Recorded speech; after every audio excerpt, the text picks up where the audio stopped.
বিকাশ থেকে রকেট, নগদ যেকোনো জায়গায় টাকা পাঠান খুব সহজে। এইভাবে কিভাবে করতে হবে আমি দেখাচ্ছি বিস্তারিত।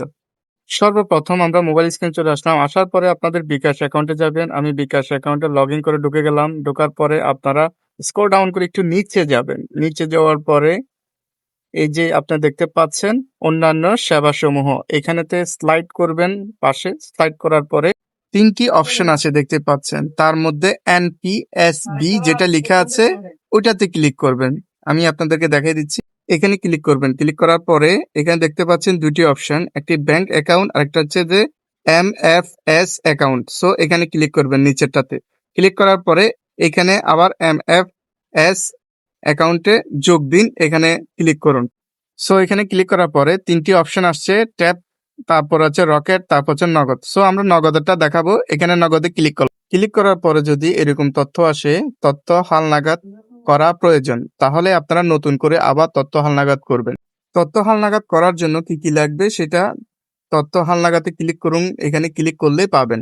প্রথমে দেখতে পাচ্ছেন আইডি কার্ড, প্রয়োজনীয় তথ্য, তারপরে নিজের চেহারা বা তুলতে হবে ছবি এরকম। তথ্য হালনাগাদ কিভাবে করতে হয় এটা আমি দেখাচ্ছি না। আমি এগুলো শেষ করে আবার নতুন করে আসলাম। আসার পরে স্ক্রল ডাউন করে নিচে যাবেন। যাওয়ার পর স্লাইড করবেন।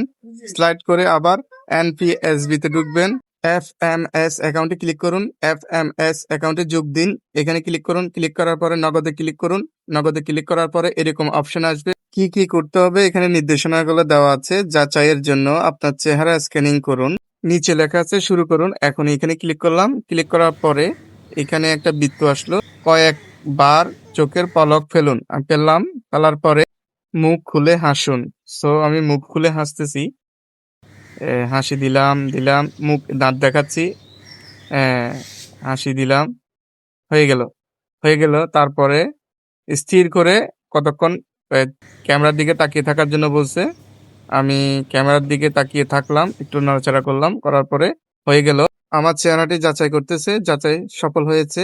হওয়ার পরে আমরা এগিয়ে যান। ক্লিক করার পরে এখানে আমাদেরকে এখানে নিয়ে আসছে। আসার পরে এমএফএস অ্যাকাউন্টের নাম্বারের জায়গায় আপনারা নগদ নাম্বারটি দিবেন আপনার নগদ অ্যাকাউন্টে। তারপরে অ্যাকাউন্ট টাইটেলের জায়গায় আপনার নামটি দিয়ে এগিয়ে যানে ক্লিক করবেন। সো আমি এগিয়ে যানে ক্লিক করলাম আমার নামটি দিয়ে। এখানে ক্লিক করার পরে আপনার পাসওয়ার্ডটা দিবেন। আপনার পাসওয়ার্ডটা দিয়ে এখানে আপনি ট্যাপ করে এখানে চাপ দিয়ে ধরে রাখবেন কিছুক্ষণ।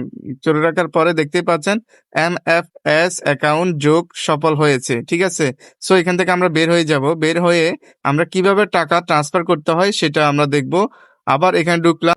এমএফএস এ ঢুকলাম। ঢোকার পরে এখানে দেখতে পাচ্ছেন আমি যেই অ্যাকাউন্টটি করছিলাম সেটা কিন্তু এখানে দেখা যাচ্ছে অ্যাড করা। সো এখানে ক্লিক করব। আপনারা দেখতে পাচ্ছেন আমরা সরাসরি যেভাবে বিকাশে টাকা পাঠাই, বিকাশ টু বিকাশ বা ক্যাশ আউট করি সেখানের মতো এখানে কিন্তু দেখা যাচ্ছে। সো আমরা এখানে নগদে ১,০০০ টাকা ট্রান্সফার করে দেখবো কি অবস্থা, কত টাকা কাটে। সো এখানে ১,০০০ টাকা ক্যাশ আউট করলাম। ও সরি, আমার অ্যাকাউন্টে ১,০০০ টাকা নেই। আমি ৫০০ টাকা দিয়ে দেখাচ্ছি। সো এখানে ৫০০ টাকা লিখতেছি। ৫০০ লিখলাম। লেখার পরে ট্রান্সফার করতেছি। ট্রান্সফারে ক্লিক করলাম। সো দেখতেই পাচ্ছেন ৪ টাকা ২৫ পয়সা। তার মানে ১,০০০ টাকায় ৮ টাকা ৫০ পয়সা কাটবে। সো ভিডিওটি যদি একটুখানি যদি আপনাদের উপকারে আসে লাইক দিবেন, শেয়ার করবেন, সাবস্ক্রাইব করে যাবেন। ভালো থাকবেন, সুস্থ থাকবেন এই কামনা করি। আল্লাহ হাফেজ।